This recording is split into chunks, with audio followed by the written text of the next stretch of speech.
What's up, it's Mr. Boomer again, and it's time for another countdown. But today I want to talk about brutal games, which are very common nowadays compared to the 80s and 90s, which was very rare to find in the late 90s, and it was the beginning of the brutal games, which got gorier within time.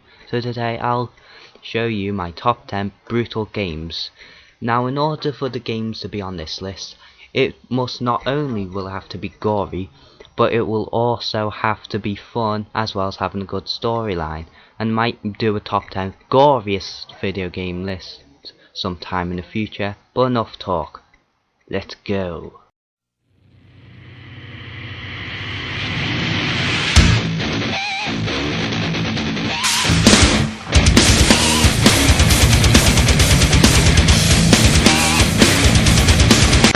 Now, I've got to be honest here.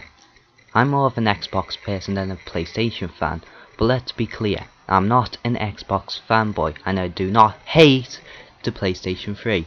Anyway, one of my friends had GOW 3, which is Gears of War. No. God of War 3. Wrong game. My apologies.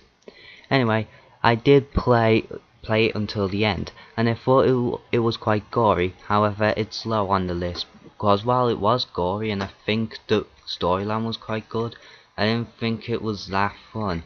But don't get me wrong, it was very gory and the story was nice, but it just wasn't really that fun. And it would have been on my top 5, but hey, the rules are rules. Deal with them.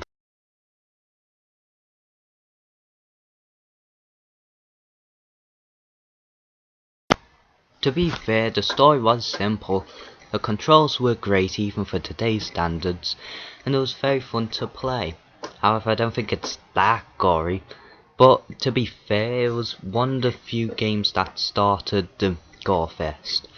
And for its time, nobody really felt anything like this before in a video game, so I have respect for Doom 2, a lot, actually. So it may not be as gory as people say, but hey, it was good for its time back in the day, so that's why Doom's on this list.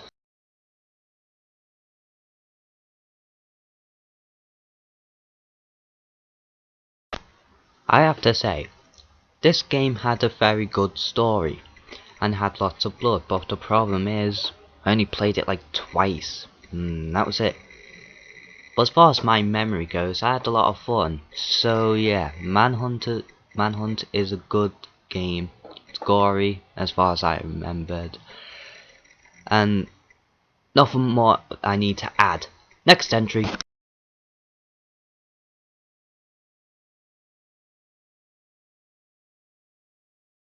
Yes, I'm talking about the Xbox 360 version, not the original NES game. Anyhow, Ninja Gaiden 2 was so brilliant with its story, the gameplay was good, and most of all had lots of blood than the first one, and had a lot more. Again, not the NES. But it would have been higher if it wasn't too hard. It's one of the hardest games I've ever played, even harder than the whole NES trilogy. Okay, I need to shut up about the NES now, don't I? Of course I do. Blah. I have NES on my mind. Blah. Okay, I'm getting off topic. I'll go back to the gore.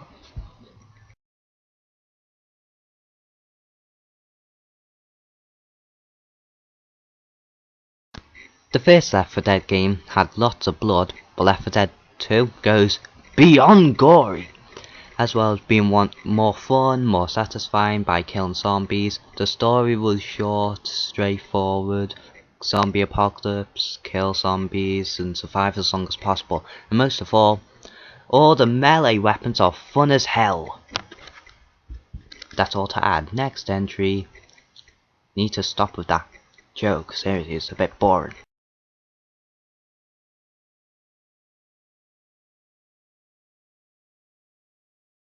Resident Evil 3 has to be my favourite game in the series because 1. It's the most memorable, 2.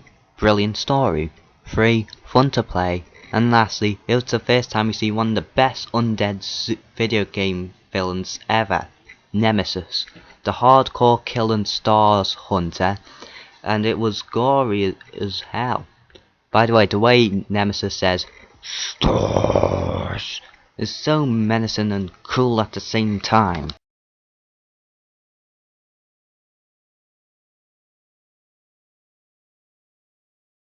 It was hard to pick between this and No More Heroes 2.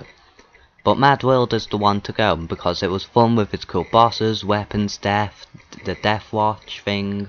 The list goes on and on, people.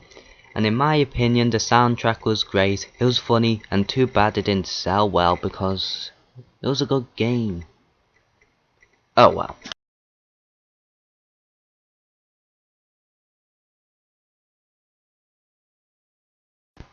Yeah, I know it's a bit cheating because it's a remake to the original game on the PC.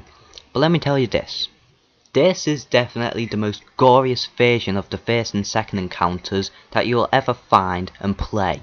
Not only the fact that it was more fun, funny, the story was simple yet good, cool weapons, cool enemy designs, cool bosses, great soundtrack, and a very cool main protagonist, who is very serious and at the same time has a good sense of humour, which is quite a weird combination actually. But oh well, he's cool.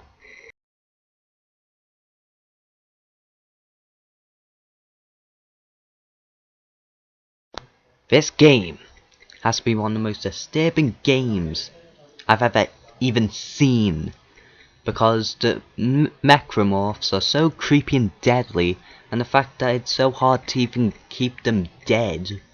The story is cool, the main hero is alright, the game is good, and there's lots of blood, and the thing that makes me cringe the most is how the necromorphs kill you. Very disturbing.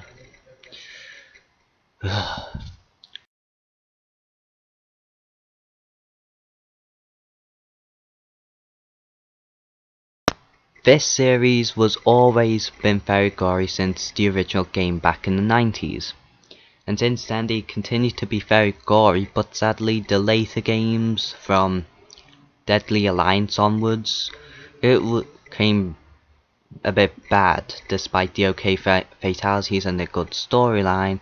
But this game is a huge step in the right direction by having more blood, more fun, better controls, brilliant story, good soundtrack, cool characters, and the fatalities are more gorier than ever before.